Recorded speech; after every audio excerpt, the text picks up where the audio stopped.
Hey, Met Gala, what's up? It's the Culture Detective here, investigating your favorite albums, and today I'm gonna be doing an album review of, hopefully I don't mispronounce it, but it's Sigur Rós with Ágætis Byrjun. So, yes, you can't tell, but I'm actually having a sore throat right now. It's slightly sore, not slightly, moderately, so I'm gonna have some trouble speaking, but I want to talk about music, so I'm gonna do that anyways. So, yes, Sigur Rós is a band from Reykjavik, Iceland, and they have been making music for a long time already. The kind of music that they make is post-rock, and also a bit of art rock, a bit of dream pop, also ambient music as well. So, yes, maybe you're wondering, why am I suddenly reviewing an Icelandic album? Well, first of all, this is a classic. It's a very famous Icelandic album, alongside with Björk's many albums.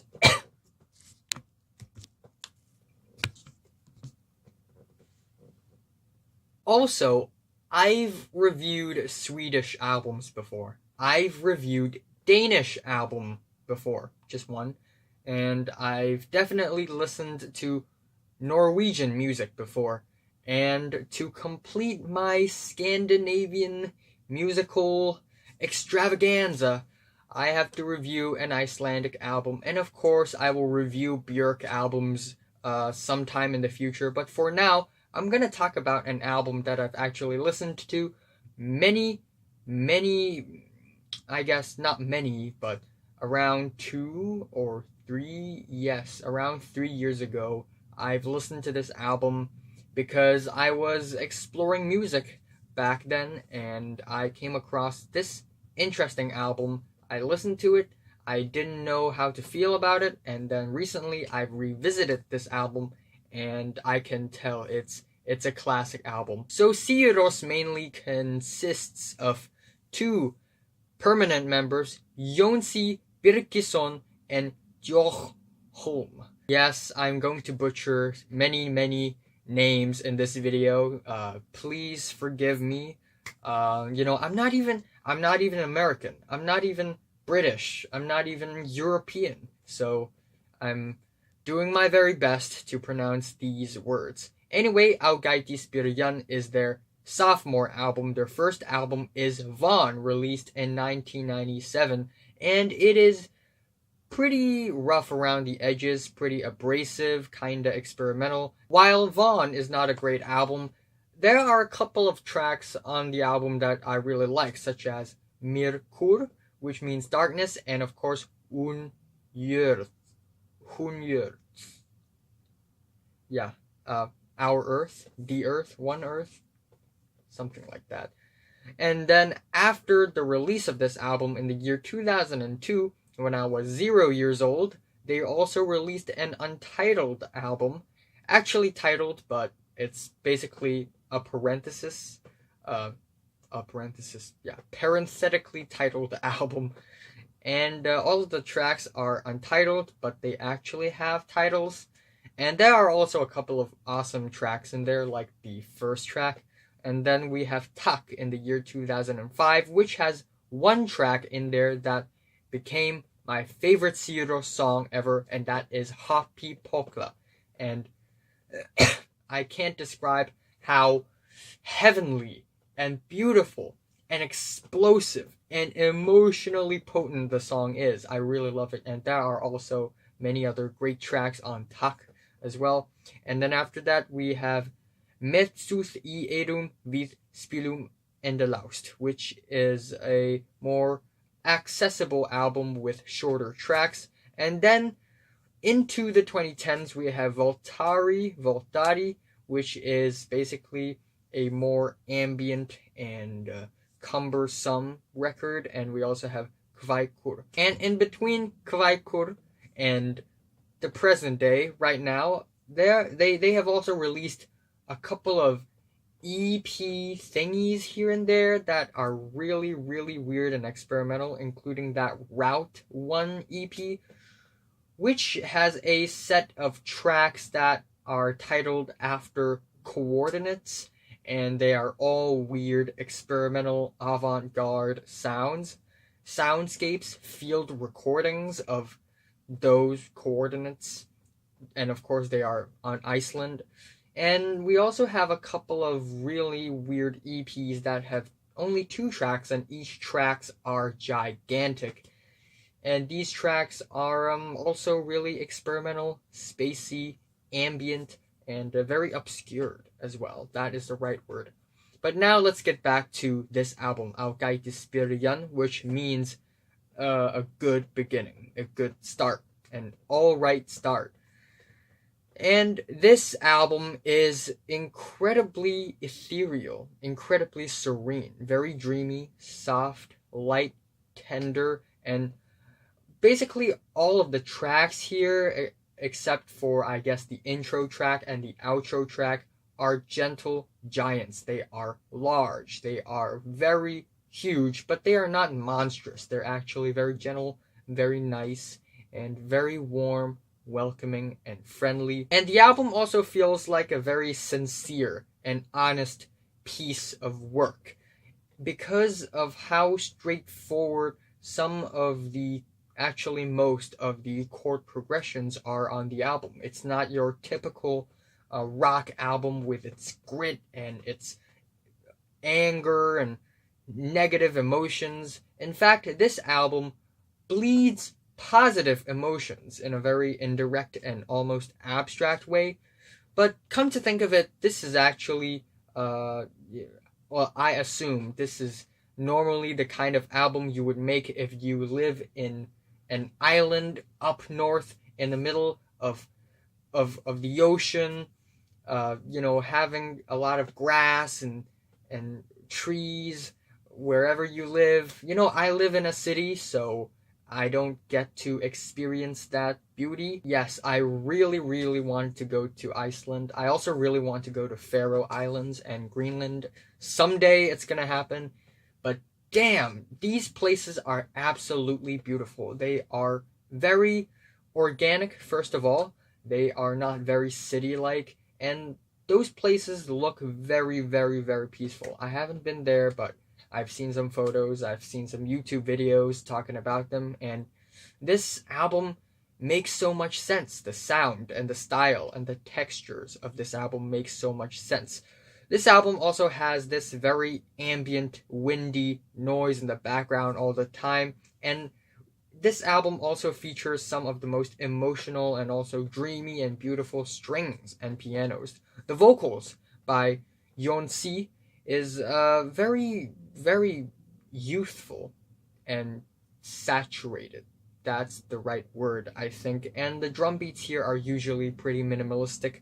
And I also really like how the production of the album is very smooth, very spacey, and very dense, but also very tender. Now we have the intro track, which is roughly 1.5 minutes long, and it's already a very weird and disorienting intro track because we have these instrumentals that are being played backwards, but then we also have these vocal layers that are sung forwards, but sung as if it's going backwards. So even if you flipped the song front to back, it still sounds like it's going backwards. And the song just has this very welcoming, beautiful, warm vibe. It's like it's welcoming all the listeners to listen to the album, unlike albums that warn you in the beginning. After that, we finally enter the first chord track, Okay, man, this is tricky. Svefn-G-Englar. Sleepwalking angels, or just sleeping angels. Anyway, this is a gigantic track at about 10 minutes long, and it's a very sweet and beautiful lullaby. It's very warm. The vocals are very, very airy and spacey here, and there are also these occasional dollops of I guess, piano keys being struck, and because of the reverb effect, they sound so spacey. It's like a droplet of water falling into a vast, gigantic ocean in a very beautiful and poetic way. I guess that is how I would describe it for you. And the song, even though it's very slow, and even though the song is very slow and very dense, occasionally we also get some climactic moments where the instrumentals just pace up a little bit more. And I also really like how Yeonsi constantly sings "ju ju" because apparently this is how it sounds like when you're sleeping. At least that's my interpretation, and it's actually pretty beautiful when it's being paired with these very abstract lyrics. So yeah, a very great opener for the album indeed. Not a very exciting opener, but a very beautiful opener that sinks its listeners into this very soft, pillowy bed of beauty and nature and the power of nature. And then up next we have Starálfur, which means staring elf, an elf that's staring at you. And it's a surprisingly straightforward and more crispy, clean song. A moment of clarity on the album indeed. And it has some really, really beautiful, almost otherworldly and almost theatrical strings that sound like strings playing for a very peaceful and lovely play. The line that hit me the hardest is probably "everything is alright, still something is missing." However, I don't know if these translations are entirely accurate or not. And even though the song sounds very ethereal, very serene and dreamy, there's a moment at the last leg of the song where it just crushes down into this very simplistic, acoustic, organic section where it's just Yeonsi singing with him playing his guitar, and it's a very beautiful moment. And of course at the end it reaches a climax and these strings are absolutely beautiful, very emotional, and the song overall is just so lively and just so in the moment and so entrancing as well in a very natural way. Also, apparently, fun fact, the strings on this song are palindromic, meaning that they are the same even if you flipped them all backwards. So that's really interesting. And, this song might be my favorite off of the album. Up next we have Flugufrelserin, which means the savior of a fly savior. Yes, that is the direct translation. And the instrumentals here are extra cumbersome. And the vocals, they are less climactic. They are sort of wander around, loiter around a little bit more. But still, even though the climax of the track doesn't really reach that high, the song is still absolutely beautiful. And the melodies, the vocal melodies of the song are a little bit more poppier, a little bit more stiff as well. But it's not necessarily bad, just not as fluid or as lively as other tracks on the album. But I really love the lyrics on the album, on the track, to be honest, because it's about saving flies. Yeonsi talks about him trying to save as many flies as possible, and it's like him just cherishing all life that there is, and it's really beautiful. It's a really beautiful message. Up next, we have the track "Ni Batterí," which is, in my opinion, the most hard-hitting and the darkest track on the entire album. Damn, this song is sad, and the lyrics, they are really disturbing. And the line that hit me the hardest for me on the track is actually the last line where Yeonsi just screams out loud, "Ale nani!" And it means alone again. And it just hits me so hard because, I've been dealing with loneliness for quite a while because I don't have that many friends. And seeing people around me having a lot of friends just suck. To be honest, just sucks. But hey, that's just personal feelings. The lyrics, however, on this track, absolutely disturbing, very painful as well. And the instrumentals are very somber, very moody. The guitars in the beginning feels very deserted as well. And the vocals, they have so much agony in them. The lyrics are absolutely disturbing, talking about having a barbed wire locked in your mouth and you're not able to speak. And it's just this very disgusting imagery. And of course, at the end, the most disturbing line is, I want to cut myself and to slash myself to death, but instead I turn myself off.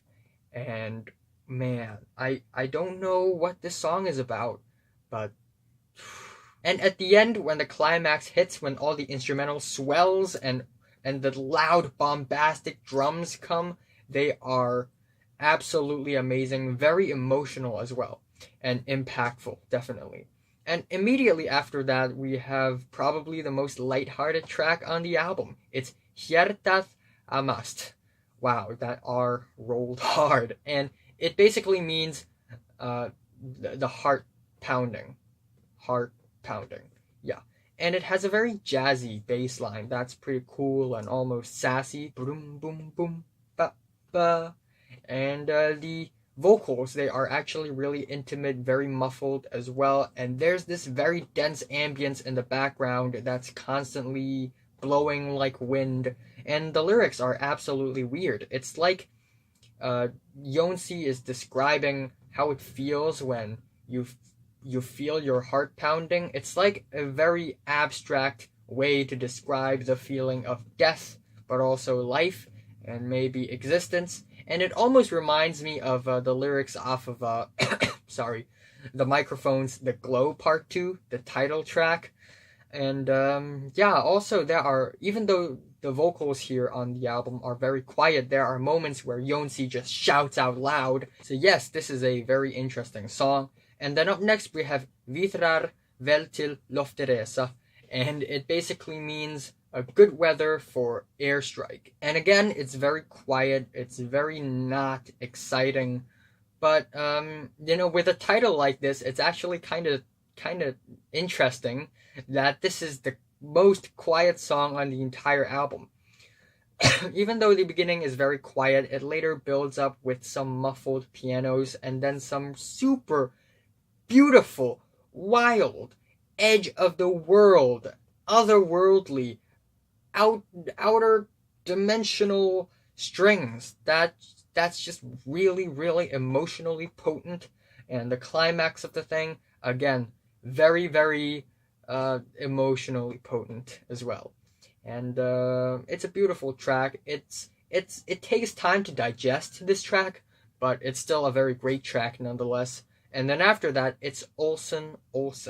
And it's a very sweet and warm lullaby that's very welcoming and tender.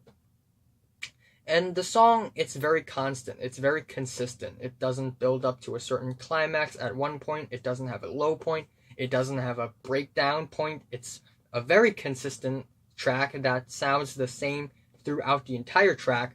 But it sounds really, really good. It's really, really beautiful. I saw this video on YouTube where Sigur Rós is performing Olsen in the middle of this grassland in Iceland, and everyone who's watching them performing are just hanging there, eating, drinking, enjoying life, and damn, I wonder how that feels. Anyway, there are woodwinds on the track. There is a flute performance, and it sounds so juvenile and youthful. It's like a young girl seeing a rainbow for a first time and telling her mom, wow, I saw a rainbow. It's amazing. Yes, this song feels so positive, feels so hopeful. And the lyrics here, they are in Hopelandic, which is apparently different than Icelandic, which is pretty obvious when you look at the lyrics because of the lack of th, which is actually my favorite letter. Anyway, the lyrics on this track are about cats and fruits. I don't know, they may not be accurate, but who knows? Yes, and the vocals by Jonsi reminds me a lot of Nordic Lights for some reason, of how tender and smooth, but also ethereal and translucent they are. Translucent. And then up next we have the title track, which is a very low-key piano ballad, but damn, it's super duper beautiful because the piano chord progression is very special in my opinion. Probably the most special in the entire album because it's really sweet, but then there's a little section, I guess, on the third motif where it just gets kind of sour, but then at the end it's all right, it's all justified. The song sounds like a very kind and loving grandmother comforting a boy, telling him that all his troubles are gonna are gonna be over sometime because those troubles aren't actually the real issues that the world is facing, and life is always great and always beautiful. And you know what? You just have to look past all your problems, and then you will finally see how beautiful life is. This is how the song sounds like to me, and it's so sweet and it's beautiful. Even the lyrics suggest that living is a very beautiful thing.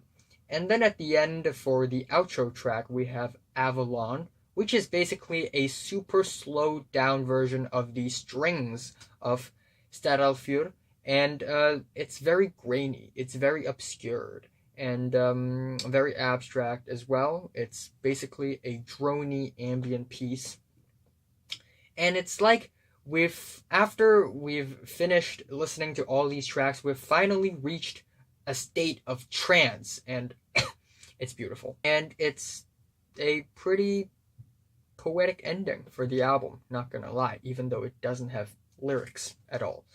So yes, this album, it's not for everyone. It's hard to digest. It requires multiple listens, but I think it's a really rewarding album as well because it is easily one of the most heavenly, one of the most warm, welcoming, and tender albums I've ever heard. And given that this is a post-rock album, I don't know that many post-rock albums, but if you want me to name the best post-rock albums, it's either this or it's Godspeed You Black Emperors, Lift Your Skinny Fists. So overall, this album is really packed with these beautiful, gentle giants that are either welcoming lullabies or these very beautiful and sweet ballads. My favorite track here is Starálfur, and my least favorite is probably Avalon, even though it's not really a bad track at all. I guess the track Flugufrelsarin is also not the brightest on the track list, but whatever. I'm giving Sigur Rós Ágætis Byrjun a 9 out of 10. So, have you listened to this album from 1 to 10? How much did you rate it? Like if you like it, and subscribe if you want more, and thanks for watching.